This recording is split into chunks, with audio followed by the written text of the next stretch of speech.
Hey guys, this is Post-Production Pi with srlounge.com. In this chapter, we're going to be helping you guys to understand basically the Lightroom interface, how Lightroom works. We want you to understand the terminology, as well as how it's broken into different modules. For those of you guys that are comfortable with Lightroom 3 and previous versions of Lightroom, you guys can probably skip to the next chapter and be just fine. For those of you who are starting out new, it's good to go over this because it's going to help you mainly in understanding the terminology so that as we go through the Lightroom training, you guys know exactly which areas we're talking about when we refer to the proper names. So let's get started. At the very top of Lightroom, we have, just like any other Mac and Windows program, our menu bar. Pretty self-explanatory, just a bunch of menu options. We'll go over them later, but we don't need to talk about it too much right now. Let's talk about what's right below that, which is the identity plate. Now on the left side of the identity plate, you see the Adobe Photoshop Lightroom 4 logo, and then all the way extending across to the right side, this entire thing is the identity plate, and on the right side we show the different modules. Lightroom is actually broken out into different modules based on function. So if you need to organize, manage, import photos, you're going to be in the library module. If you're developing and processing photos, you're going to be in the develop module, and so on. And we're going to discuss each module and what they exactly do in more detail in the next video, but just know that this top piece right here is the identity plate. Now, right below that on the left and right sides, we have our left side panel and our right side panel. This is where all of our options are going to be for managing as well as modifying images or our catalog. Now, it's going to change depending on what module you're in. Like in the library module, we're dealing with quick develop settings, keywording, metadata on the right side panel, whereas if we switch to the develop module, we're dealing with all processing functions. So we have our basic adjustments, tone curve, split toning. And we'll go over all those in the next video.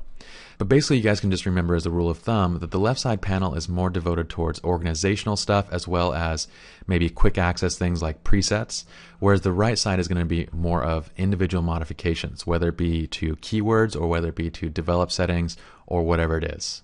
In this main area, we have our working or content area, and right below this on the very bottom we have our film strip. And at the very top of the film strip we have several different organizational and view functions, from rating systems and filters on the right to kind of different view modes on the left side. And then right below that we actually have the different film strips. The reason why you see basically two versions of film strips right now is because we are currently in this content area, we are in the thumbnail view. If I switch this, for example, to the loop view by hitting E, and we'll discuss views in more detail soon, then you're going to see the full image, but you'll still see the film strip at the bottom, which is going to help in navigating from image to image quickly. Now let's briefly go over some shortcuts and tips to help you guys modify your interface as you're working to kind of better suit you. Now, starting with the function keys F5 through F8, each one is going to control and toggle basically opening and closing a different panel. So the identity plate, you toggle open and closed by hitting F5. You can also click the arrow right here, but the shortcut is much easier if you know it.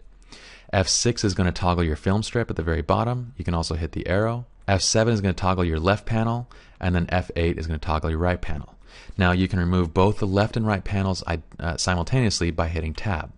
If you hit Tab again, it'll bring them back. Hitting Shift Tab is going to remove all four plates at once, expanding the image to full-size view. I'm going to hit Shift Tab again to bring all my plates and panels back. And then the last thing I want to show you guys is by hitting the F key, and F is going to toggle the full screen views.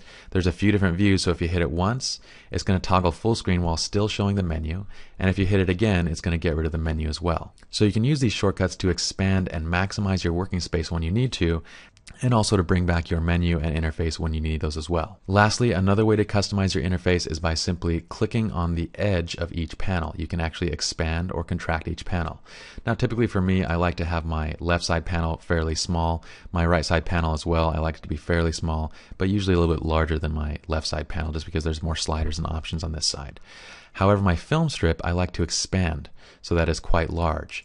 And the reason being is that when I'm developing, I like to be able to see a larger preview of each image below, and I like to be able to quickly move from image to image.